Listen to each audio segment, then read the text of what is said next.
Welcome to the CBS Radio Mystery Theater Archives, the only YouTube channel which has the original classic episodes of the CBS Radio Mystery Theater in order with no ads. Thank you for listening, and now, enjoy the show.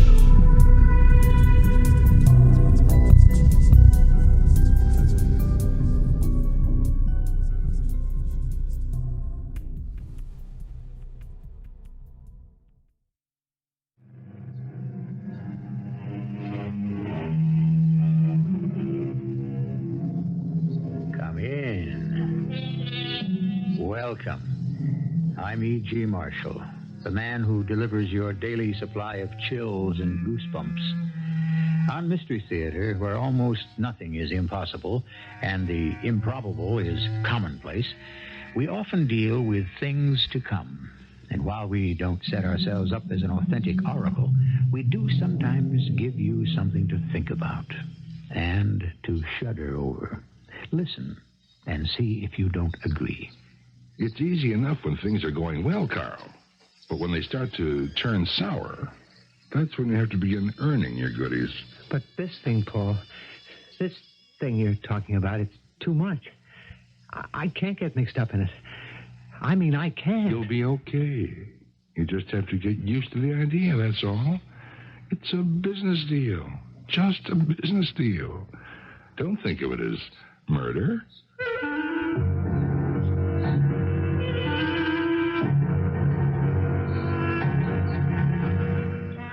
Our mystery drama, Identity Crisis, was written especially for the Mystery Theater by Fielden, Farrington, and stars Gordon Gould.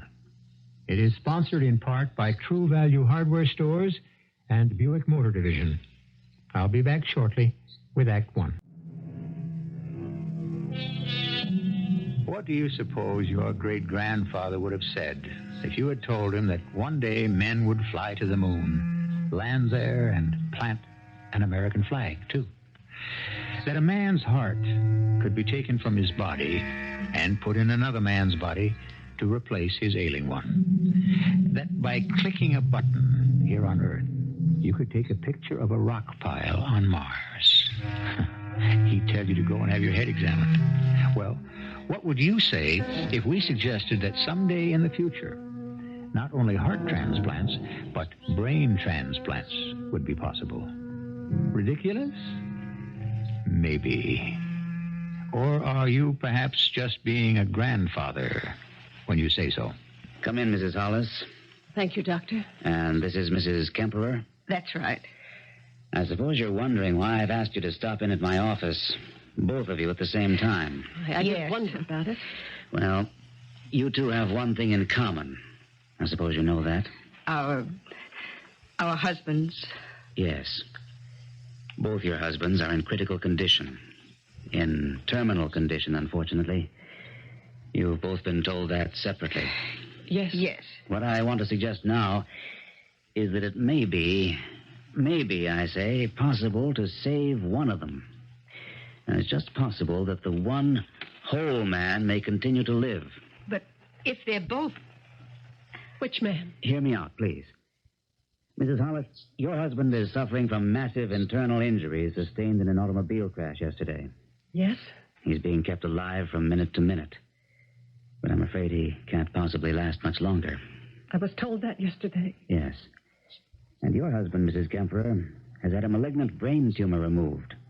The operation could be called successful in that the tumor was removed and your husband is still alive. But brain damage has already been done. And, of course, that cannot be repaired. I understand that, yes. He will not improve. And he cannot be expected to live in this condition for more than, say, a few weeks. Yes, so you've already told me. Now, Mrs. Hollis, your husband's brain was undamaged in the accident. What are you suggesting? A brain transplant. A brain transplant? I've never heard of such a thing. The fact is, it's never been done before. Not with the human brain. Well, then... But I've been experimenting with animals for many years. My last 3 experiments have been completely successful. Completely successful. And you think it can be done With our husbands? You must understand that I cannot promise success. It still must be called experimental. Techniques will be needed which are not yet... However, I believe that it can be done. Oh, well, it's quite overwhelming. The thing is, to put it bluntly, we have absolutely nothing to lose. Your husbands are both going to die. There's no question whatever about that. Maybe this way, if the surgery is successful, we can save one man. Well, what do you think, Mrs. Hollis? I don't know. I'd ask you both to sign releases, of course. As he says, there's nothing to lose. Well, I suppose not. I wish I could ask Andy. Unfortunately, that's impossible. At least we'd be doing something. I suppose you're right. Yes. Yes, of course you are. All right, I'll sign the release, Dr. Peters.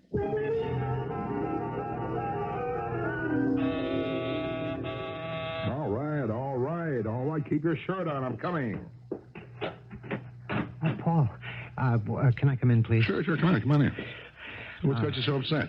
Well, there's this doctor, Dr. Peters. Yeah? He's a brain surgeon, and according to the guy on the radio, just about the best there is, and he's going to do a brain transplant job. Brain transplant? That's right. That can't be done. This Dr. Peters, he thinks he can do it, and he's going to try, maybe doing it right now. Well, that's interesting. Do you want to know whose brain is getting transplanted? Okay. Andy Hollis's brain, that's who. State Senator Andrew H. Hollis. You're kidding. No, I'm not. He was in this auto accident yesterday afternoon. Did you hear about that? No. Was he badly hurt? I guess he must have been. He was busted up pretty good. And they got this other fellow there in the hospital. I can't remember his name. He's dying from brain cancer. And they're going to transplant Hollis's brain into the other fellow's head. Well, maybe Hollis will die before they get a chance to operate. I told you, the radio guy said they were going to try any minute. Yeah. I gotta think about this. You think that Hollis, well, you know, when they get the switch made and everything, you think he'll shoot his mouth off? I don't know. Now just shut up and let me think.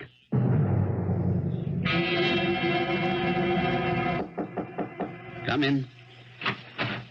Oh, hello, John. Hello, I got this message. The important Dr. Randolph Peters wants to see me. Yes, come on in. You are actually going ahead with the brain transplant? Yes. Don't you approve? Well, surely, why wouldn't I? I don't know enough about it to disapprove anyway. Dr. Muller, the eminent psychiatrist, has just admitted there's something he doesn't know much about. That's practically newsworthy. Well, give me a half hour to bone up. I'm going to need your help, John. I think we're going to overlap a little here. Yeah, I've been thinking about that. If that transplanted brain works at all, it will have gone through something pretty damn traumatic. It frightens me a little. More than a little. Can I depend on you to stand by? You know you can. Well, then, I guess I'll go do it. Right now? Right now.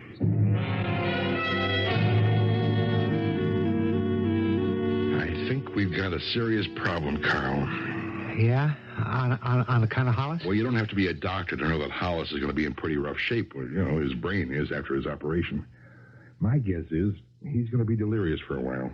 He's going to be babbling, and if he babbles about the wrong things, well, we could be in a lot of trouble. I guess so. The Turnpike repaving job. Good Lord, if they ever start checking on everything we've contracted for since Hollis has been chairman of the State Senate Public Works Committee. Oh, boy, we will have had it, Carl. Yeah, like the Cedar River Bridge.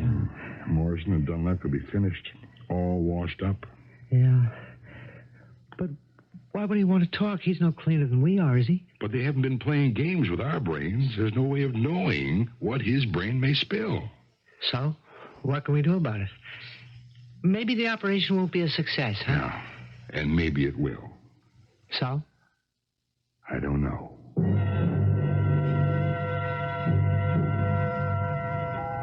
I think a hospital waiting room is the most dismal place in the whole world.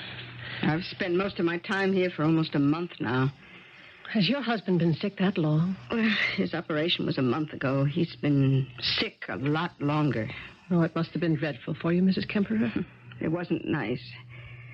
You know, it seems we're going to be seeing a good deal of each other.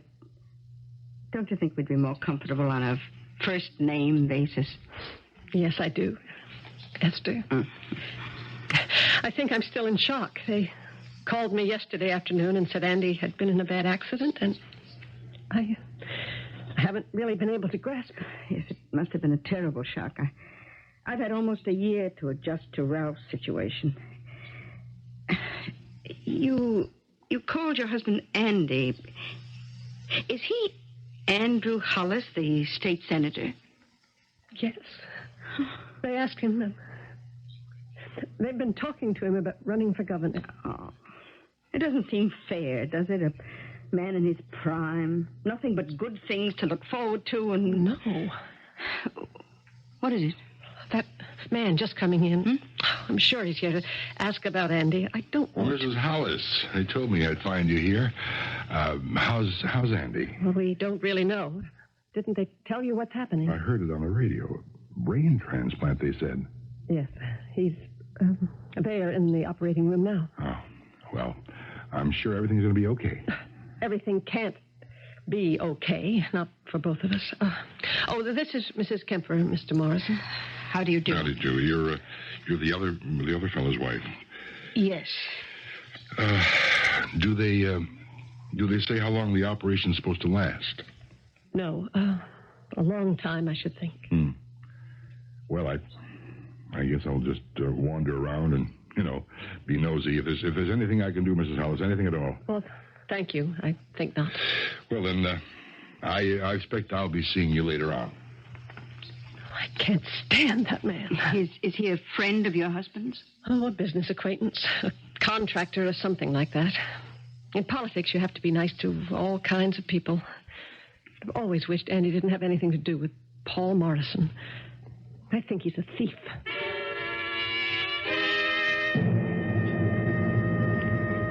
Beautiful, Dr. Peters. The most beautiful piece of work I've ever seen. Thank you, nurse. But let's not congratulate ourselves just yet. He has a long way to go. Oh, yes, I know. I don't want him out of your sight for a second. I understand, Doctor. I'll be in my office. Let me know at once if there's any change of any kind. I want readings taken every 10 minutes, you understand? And keep in touch with me. Hey, you were over there at the hospital a long time. Paul, did you get to see him? No way. I was just, looking things over. There was no way they're going to let me see him. Does it look like he's going to be okay? I couldn't tell.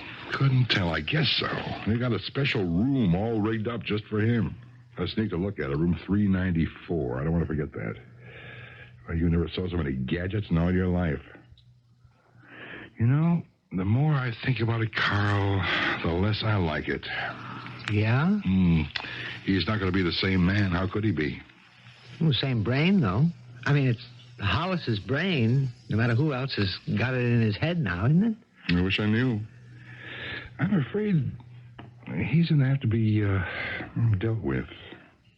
You don't mean...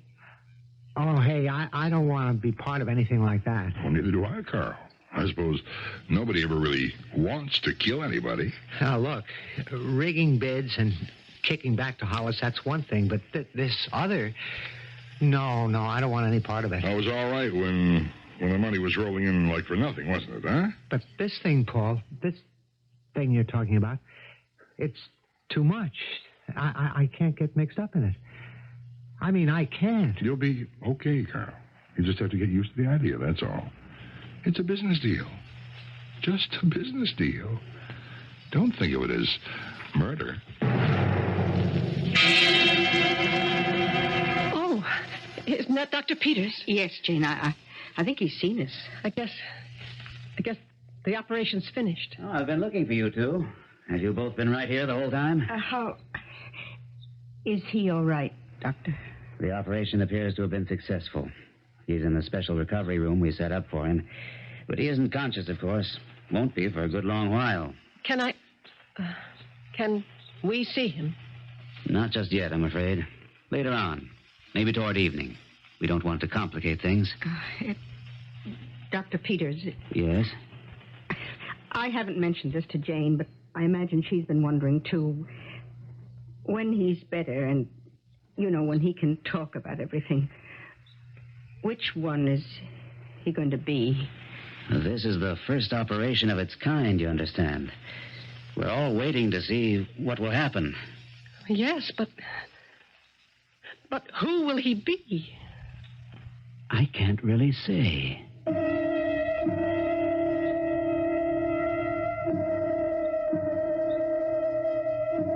A good question. Who will he be?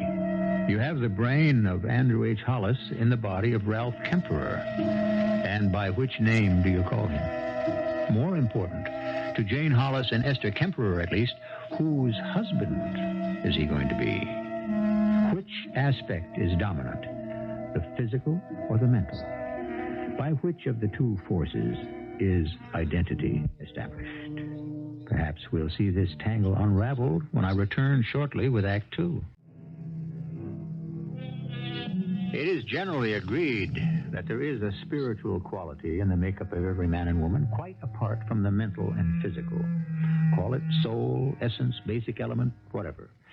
Now, should surgery, as has happened here, place the brain of one man with its millions of memories, its education, and its convictions into the body of another man, will the essence of which we've been speaking, the soul, weigh heavily enough to determine identity? What are we going to do, Esther? I don't know. I've been thinking about it, Jane. If Dr. Peters doesn't know... He'll... Whichever one he is, he'll be a stranger. To both of us. It's worse. It might almost have been better if... We'll just have to wait and see, Jane. What else can we do?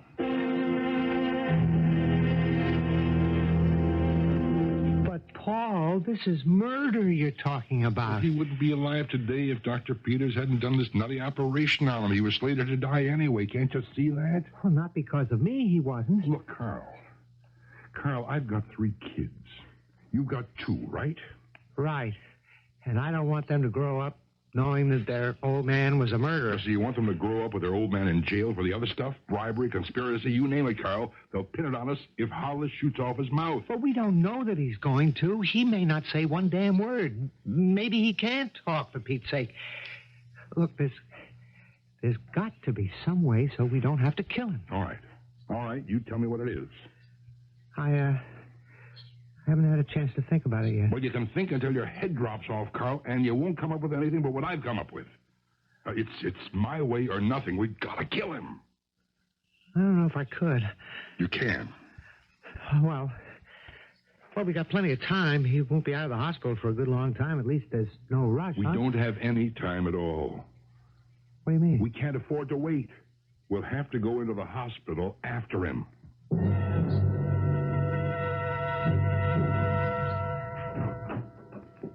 Hello, Andy. Oh, hello, John. Come on in. Congratulations. They tell me it was absolutely beautiful. I was sure you could do it. Thanks. Sit down. You look so glum. Come on, Randy. You've just completed maybe the most brilliant piece of surgery in medical history. I want your advice, John. All you have to do is ask. I'm worried about this brilliant piece of surgery. Worried? Isn't he doing all right? He's alive. The body has accepted the brain. So far, at least. But that's not my problem. So, what is? There are 2 women sitting out there, Mrs. Hollis and Mrs. Kemper. Which one is waiting to see her husband? I'm beginning to think I've got a tiger by the tail. He is still unconscious, of course. Will be for, I don't really know how long. The only thing we can do is wait and talk to him when he can talk. How about an educated guess right now? How educated would it be? Well, my guess would be that identity would go along with the brain. I mean, at least lean very heavily in that direction. So you think it'll be Hollis? It's only a guess. You can't discount the body, certainly. There's a whole nervous system in there, of which the brain is only a part. The most important part, granted, but still only a part. But if the body doesn't reject the brain? Physically? Hmm? Well, I'm guessing, of course. All that does is place the brain and the rest of the body in contention. Anything could happen. The body is long accustomed to taking commands from the brain. How is it going to respond now? And the brain, when it doesn't get the responses it expects, if it doesn't, well, who knows? Who's to say it won't break down completely? Well, that was a chance I knew I'd have to take. It's the identity problem that's got me worried right now. Yeah, I have only one suggestion. Wait until he can talk to you, and then ask him who he is.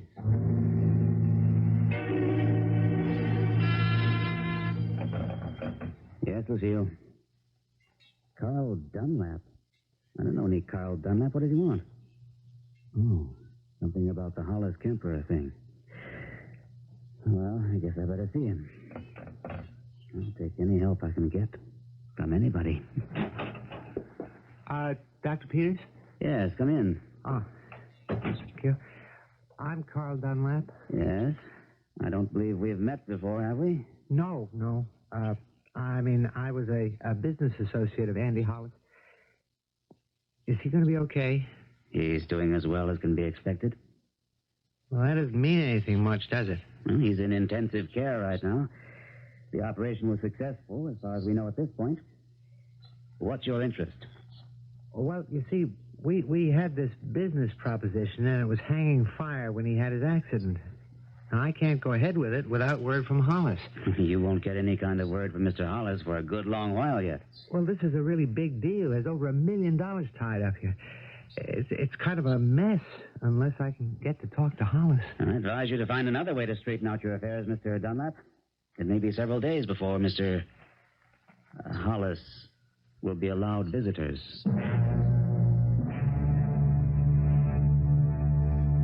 You were right, Paul. I couldn't get in to see him. Well, you agree with me now that there's only one way we can go? Well, we don't know that he's going to talk, Paul. We don't know that he won't. Look, I don't want to gamble, Carl. No, I guess I don't either. Good. Then it's settled. Now, all right, now here's where we do it. The easiest thing in the world is to impersonate a doctor. You put on a lab coat, hang a stethoscope around your neck, and you're a medic, right? I guess so, as long as nobody asks you for a pill. That's good enough for walking down the hospital corridor. Well, we don't have lab coats. Well, it's easy enough to get. We go someplace and buy them. I'll take care of that. You've got a gun, haven't you? Yes. So have you. Do you have a silencer for it? No. Now, listen, Oh, that's Paul. all right. That's all right. I can pick up one. So once we get inside the hospital... Now, wait a minute, Paul. You've got a gun, too, haven't you?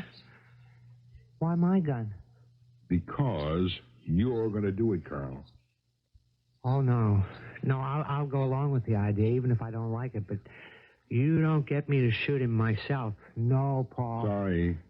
That's the way it has to be. Well, why?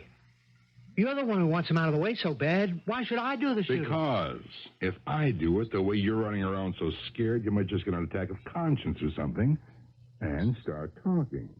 Oh, that's silly. Why would I do But it? if you do it yourself, you're going to think twice before you make any stupid confessions. I won't do it, Paul. Sure you will. You can't make me. Well, that's just the point. I can. You'll do it simply because I tell you to. You always do everything I tell you to. Haven't you noticed?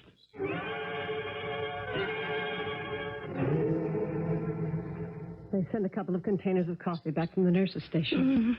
They've been so nice. Oh, I hope you like milk and sugar in yours. I didn't know. Oh, that'll be fine, Jane. Just so there's some coffee in there. Oh, it's going to be a mess, isn't it, Esther? For us? I'm afraid so, yes. What we need here is a Solomon. I suppose when he wakes up, when he regains consciousness, You'll know who he is. It's strange. At first, I was feeling so grateful to your husband, to you, for donating his brain to Ralph. Now I'm beginning to wonder if it isn't the other way around. Your husband donating his body to Andy?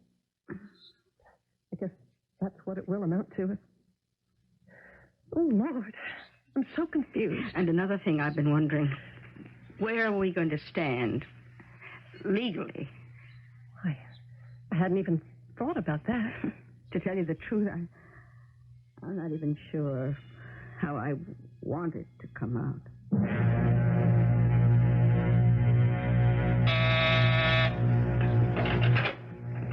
Hey, Carl, hey, will you help me with this stuff, huh? Oh, you been shopping or something? What does it look like? Here, take this. Yeah, okay. All right, now, I got the lab coats and stethoscopes. Oh.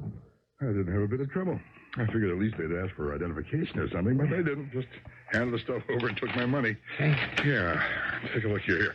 Here, try this one on, huh? All right. Ought to fit. They only come in 3 sizes, small, medium, and large. I got mediums. It's kind of tight around the middle. Well, you wear them open anyway. Now, here, put the stethoscope around your neck. There. Hey, you'd made a pretty good doctor at that. I don't like it. Then just stop thinking about it, huh? When the time comes, just do it. Let me have your gun. What for? I got a silencer. I just want to see if it works all right. I keep it in here. I never once used it. I just thought I ought to have one around. Millie's home alone so much. I don't know what good it would do her, though. She won't touch it. Here, let me have it, huh? There. Fits all right. Is this thing loaded? Yes. I don't know. Listen, Paul, couldn't you... I mean, I'm not the one that ought to... It's all settled, Carl. But what if I just freeze and then I can't do it, huh? I never pointed a gun at anybody all my life, Paul. I think really that you ought to do it. Now, you'll do fine. Just fine. I'm not the least bit worried. Dr. Peters? Dr. Peters? Yes, what is it? I asked you not to leave your patient. Look, Doctor, I think he's coming too. I saw you pass by the door, and I decided it would be quicker to come after you than to have you paid. All right, let's go. You say he's conscious? Well, no, not what you could call conscious yet. He seems to have gone back to sleep. Oh, just a minute ago, he was... No, I can't. He can articulate. That's all right, then. Please, can't somebody help me? What can we do for you? Help me. Born in Indianapolis. You were born in Indianapolis. Is that what you're trying to say? Yes. Born Boston, too. Somebody help me. Who am I?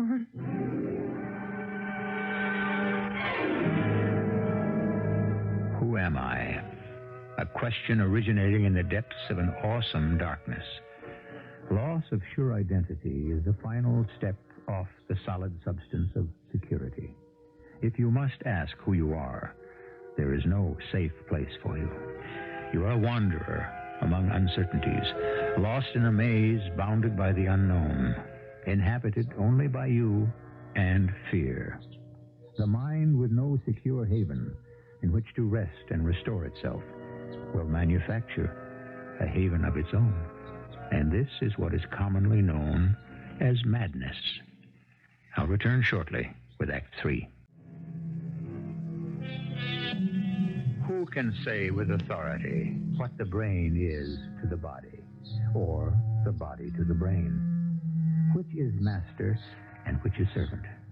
To be sure, we tend to characterize the brain as the thinking and therefore the guiding mechanism, but it is not the entire being. It represents, by any physical measurement we know how to apply, only a small percentage of the total entity.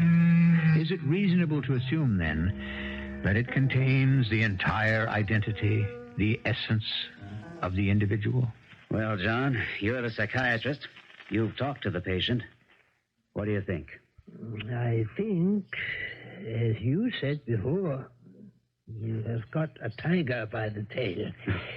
This is completely outside my experience. Outside anybody's. But I will tell you one thing. You have opened up a whole new, unexplored territory.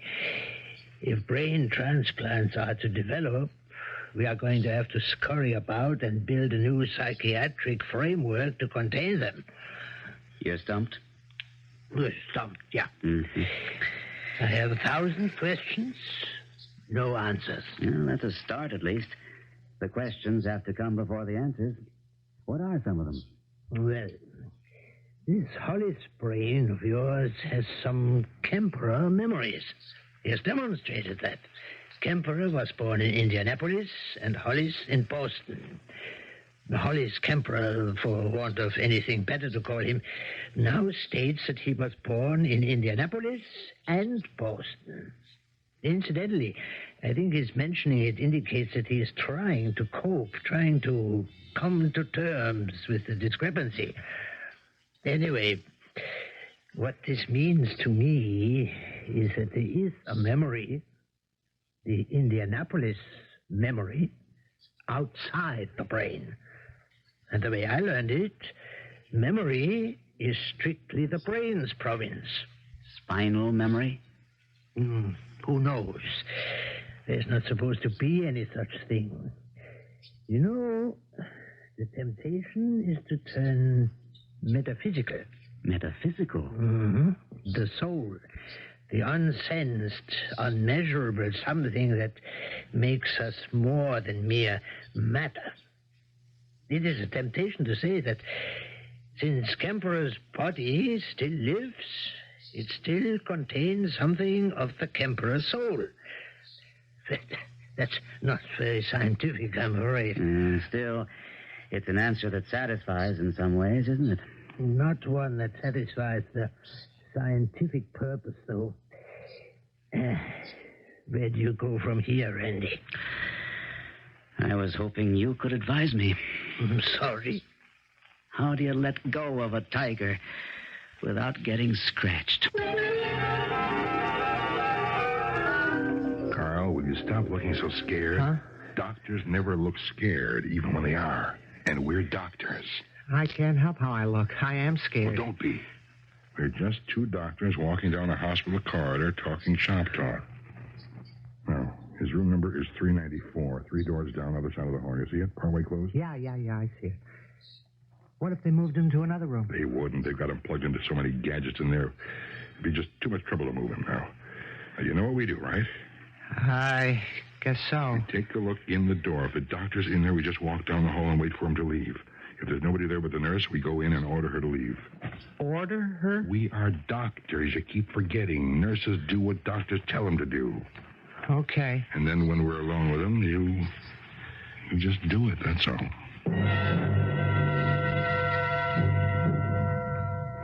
I tried to get in to see him, Jane. I didn't have any luck, but I tried. Dr. Peters wouldn't let you in. The nurse wouldn't. She stopped me at the door. She was nice enough, but she was firm. Is he still all right? Well, the nurse said he was sort of half-conscious for a little while. Esther, Yes? look. Those 2 doctors just passing down the hall. Did you get a good look at them? Not very. Well, what about them? One of them was... I'd swear one of them was Paul Morrison. The man who was here asking about Andy earlier. The one you didn't like? Yes, that one. But is he a doctor? No. That's just the point. He isn't. So what is he doing in a white coat? You think he's up to something? I don't know what he could be up to, but I don't like it. I forgot about her. Forgot about who? His wife, Jane Hollis. She was in the waiting room just now as we walked past it. Did she see you? Does she know you? Well, she knows me all right. I'm not sure whether she saw me or not. Well, let's get out of here, Paul. If she saw you, we'd better just get out of here. For Pete's sake, will you stop it, will you? You panic at the least little thing, I hear. We'll just stop and lean against the wall and talk. We're in consultation, okay? And if she doesn't do anything about it, well, she didn't see me. This is crazy. Here's this big hospital, busy as Grand Central Station, and we're going to walk into a man's room and shoot him dead. People all over the place, but does that stop us? No, we just walk in there and shoot a man dead. And walk right out again. The best way to get lost is in a crowd of people. Insane. Oh, there she goes. The Hollis one? Yes, with the other one. And just strolling along, going the other way. I guess she didn't see me. So you want to go ahead with it? Of course we're going to go ahead with it. Come on. Sort of stroll along, so if he sees us, he'll think we're just stretching our legs. Well, did you get another look at him? No, I was afraid to look down that way. But I know it was him. I'm sure of it. Oh, so what are we going to do? I just want to see if I can find Dr. Peters and tell him about it. Okay, here it is, room 394. Will you wipe that scared look off your face? I'm doing the best I can, Paul. All right, just let me check. I don't see anybody but the nurse in there. The doctor doesn't seem to be around. Paul, I wish Just shut up and let me do the talking. Nurse. Oh, you startled me. Hey, is this Dr. Peters' patient? Yes, Doctor. Dr. Peters has called us in for a consultation. We expect him any minute. Will you please leave us alone with the patient? Oh, Dr. Peters instructed me to stay with the patient. Well, we'll be with him. You needn't worry. I don't like to go against Dr. Peters' instructions. We will take the responsibility. We expect Dr. Peters momentarily. Meantime, we can save time by examining the patient while we're waiting for him. I could stay and assist you. I mean, if there's anything you want to know. Nurse, I've asked you to leave us. Yes, Doctor. Paul, What is it? we got in the wrong room or something. What are you talking about? That's not Hollis. Look at him. I never saw that guy before in my life. Of course it isn't Hollis, you idiot. They transplanted Hollis's brain into somebody else. Oh, yeah, I forgot. Well, then how can we be sure? I mean, if we never saw the guy before, how do we know we're in the right place at all? We are. All right. Do it, Carol. Paul, please, if you just listen to me, I don't think Do it. Wasn't that the nurse we just passed? Isn't she supposed to be in there with him all the time? Oh, it certainly looked like her. You think we ought to go back and make sure he's all right? Somebody probably came in to relieve her. I just want to see Dr. Peters. Okay. Oh, hope he's in. Dr. Peters? Yes? Oh, Mrs. Hollis and Mrs. Kemper. What can I do for you? We just saw an odd thing. Odd thing? There's a man I know slightly, a business associate of my husband. I don't like him, frankly. I don't trust him. I just saw him out in the hall, dressed like a doctor. And he isn't a doctor? He certainly isn't. Would it be possible for him, and well, he had somebody with him, would it be possible for them just to walk into a patient's room without anyone stopping them? If you're afraid that's what he's going to do, there's no cause for alarm. There's a nurse in there. Oh, but she isn't, Doctor. We just saw her out in the hall. You're sure it's the same nurse? Positive. Then maybe we ought to go and check it out. There she is. See? Standing there at the nurse's station. Nurse?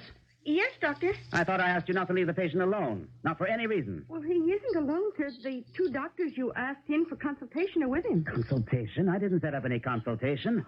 They said you did. They practically ordered me out of the room. All right. Let's go. Hey, Andy. Can you hear me? It's Carl Dunlap. Come and see how you're doing. Now, will you stop it? Can't you see he's in no shape to talk? Well, then, if you can't talk... Shoot him, Carl. You take the gun, Paul. I can't. I just can't do it. You'll do it. Now, right there, in the temple.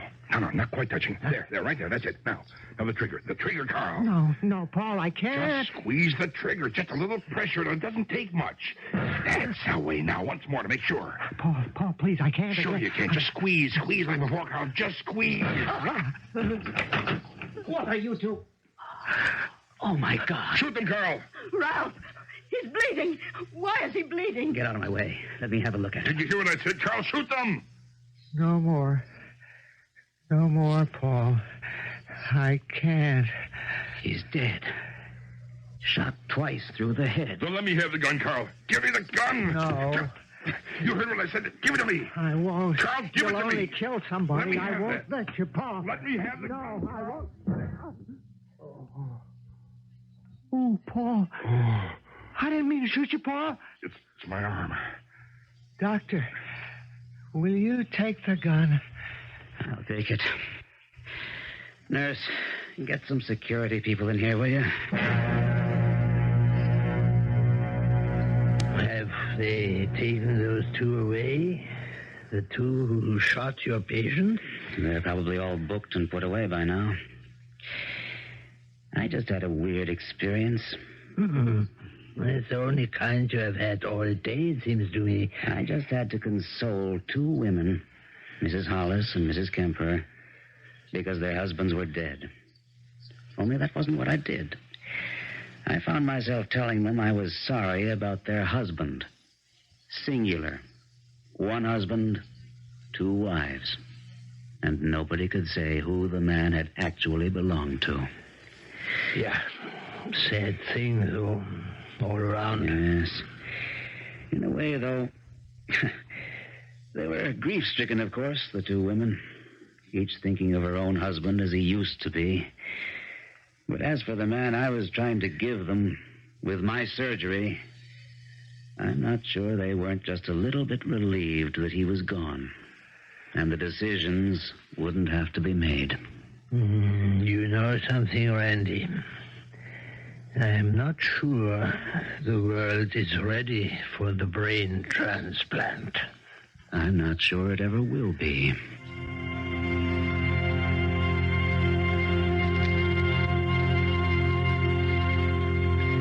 Perhaps we should be just as glad that the brain transplant isn't ready for the world. As things stand now, one more spiritual dilemma might be just that one too many. I'll be back in a few minutes. With the human mind striving as it always must toward the accomplishment tomorrow of today's impossibility, it's not surprising, perhaps, that among the blessed miracles performed, some heinous enormities are also perpetrated. It may be that the transplanting of a fine mind from a sick body to a healthy one would be a good thing. But wouldn't it present the kind of problem our story has dealt with? How could it not? Our cast included Gordon Gould, Ann Williams, Bryna, Raeburn, Robert Dryden, and Joe Silver. The entire production was under the direction of Hyman Brown. This is E.G. Marshall inviting you to return to our Mystery Theater for another adventure in the macabre. Until next time, pleasant dreams.